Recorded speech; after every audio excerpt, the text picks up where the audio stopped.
Buenas tardes, profesor y compañeros conectados a la clase de hoy. En esta oportunidad, nuestro equipo presentará una exposición que es el resultado de un amplio debate e intercambio de ideas.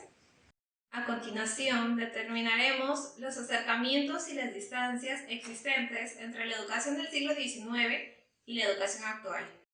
Asimismo, cuestionaremos la relación existente entre la educación actual y cómo es que debería desarrollarse realmente esta.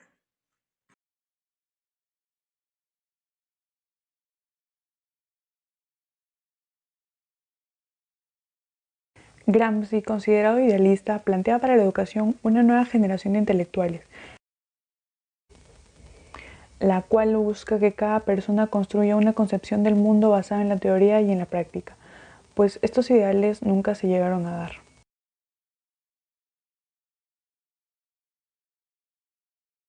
Illich realiza una crítica con respecto a cómo es que se viene desarrollando la educación y ante ello plantea alternativas de solución. Por lo expuesto, considero que Illich es un escritor crítico realista.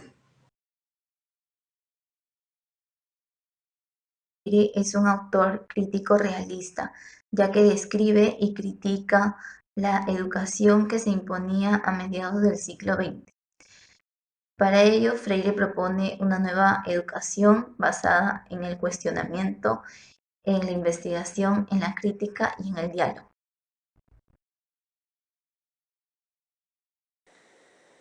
La educación para Durkheim es un proceso de transmisión cultural de una generación a otra, de las generaciones adultas a las generaciones jóvenes.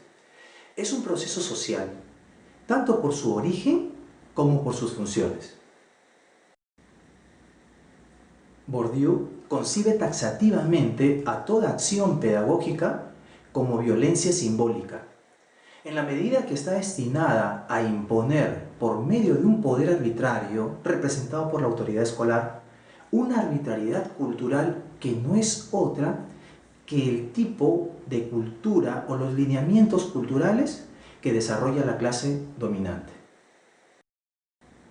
Desde el momento en que una persona quiere generar un cambio en la sociedad, un cambio para bien, se puede situar como alguien, como un crítico realista, porque no está contento con lo que hay y quiere generar un cambio para bien. En este sentido, bien podríamos decir que tanto Bourdieu como Durkheim eran críticos realistas. Sin embargo, los estudiosos, los que han investigado profundamente la obra de Durkheim, lo sitúan como un idealista. Posiblemente porque su concepción de la educación era posiblemente una utopía, o algo que vaya más allá de ello. Pero Durkheim, a diferencia de Bourdieu, tenía más experiencia en el tema de la práctica docente, ¿no? Él había trabajado en algún tiempo en lo que era educación básica regular. A diferencia de Bourdieu, que era más teórico, y si en algún momento realizó prácticas educativas fue a nivel superior, mas no en educación básica regular.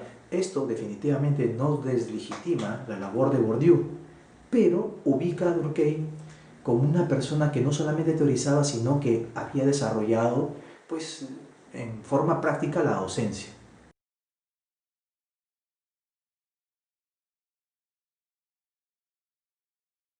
Los autores son considerados críticos realistas, por lo que su postulado es descrito desde un ángulo empírico-social, es decir, con experiencias interculturales compartidas socialmente en nuestro país y detallado mayormente en los procesos educativos.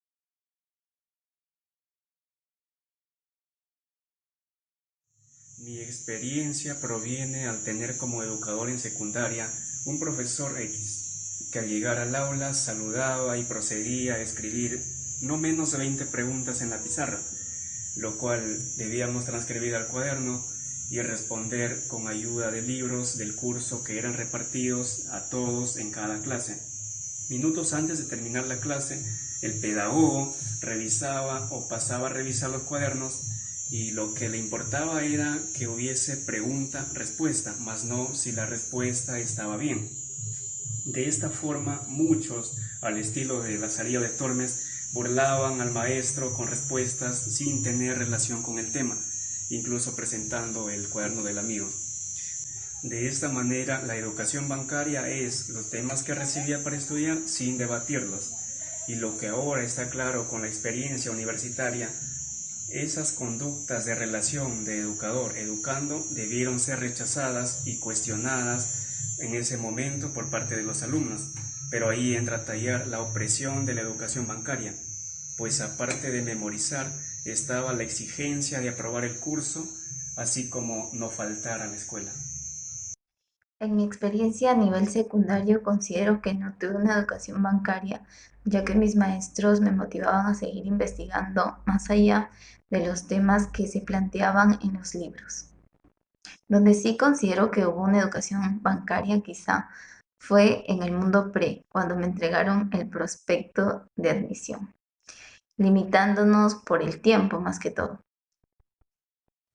En secundaria no considero haber tenido una educación bancaria por el hecho de que la relación que manteníamos con el profesor de educador-educando siempre fue una relación abierta al diálogo y a que nosotros como alumnos afloremos nuestro pensamiento crítico.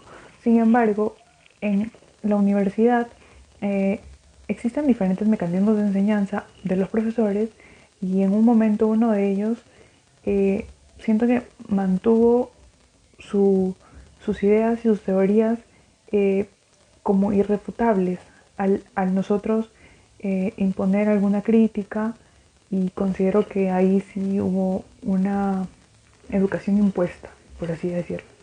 Durante mi educación secundaria, el más claro ejemplo de educación bancaria para mí fue el desarrollo del curso de historia, donde los estudiantes deberíamos memorizar mecánicamente acontecimientos, fechas y lugares sin tener una actitud crítica con respecto al acontecimiento en sí.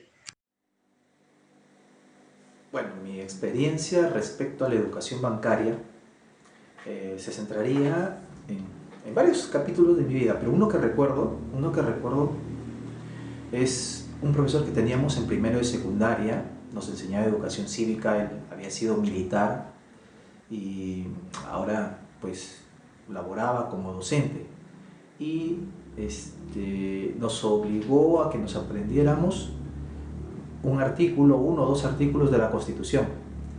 El detalle está que esa Constitución ya no está vigente. O sea, más allá de memorizar el artículo, yo creo que debió haber una interpretación, una discusión del significado de lo que era esa ley, ¿no? Han pasado muchos años y no he olvidado ese artículo, ¿no? Que es el artículo 2, inciso A. Toda persona tiene derecho a la vida, a un nombre propio, al libre desenvolvimiento de su personalidad. Todo aquel que está por nacer se lo considera nacido para todo lo que le favorezca. Y ya no está esa Constitución ahora.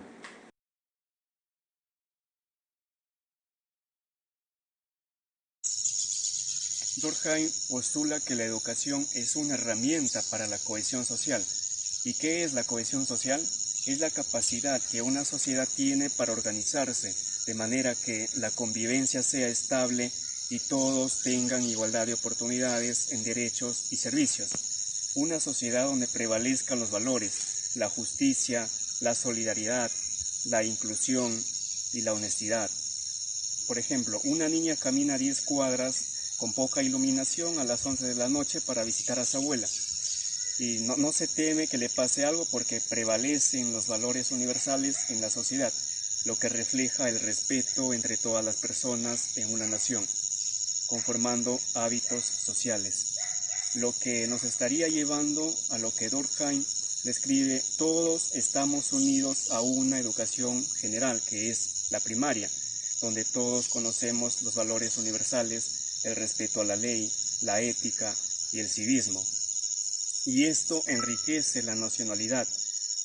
A la nacionalidad lo conforman los hábitos, creencias y signos que identifican a las naciones y que las diferencia de otras. Las personas identifican a una nación de forma banal, es decir, a través de comportamientos cotidianos, rutinarios o familiares, y lo manifiestan en eventos deportivos, en su geografía, símbolos nacionales, en su gastronomía, en idiomas y costumbres.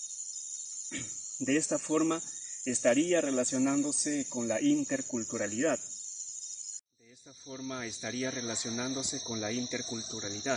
Porque indirectamente están interactuando una serie de culturas, cada una con sus diferencias propias, pero que caracterizan a un solo país. Esta interacción armónica de culturas es el proceso de comunicación entre diferentes grupos humanos y es desarrollado mayormente en los procesos educativos.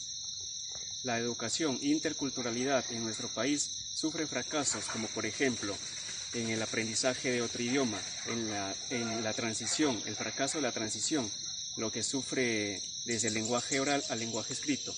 Y lo más grave es que al peruano indígena no se le perdona errores y ello sería causante de discriminación. Y así no puede haber cohesión si hay racismo. La única forma de vivir en sociedad es garantizando una educación común que inserte al niño en los valores sociales, reduciendo así su egoísmo innato.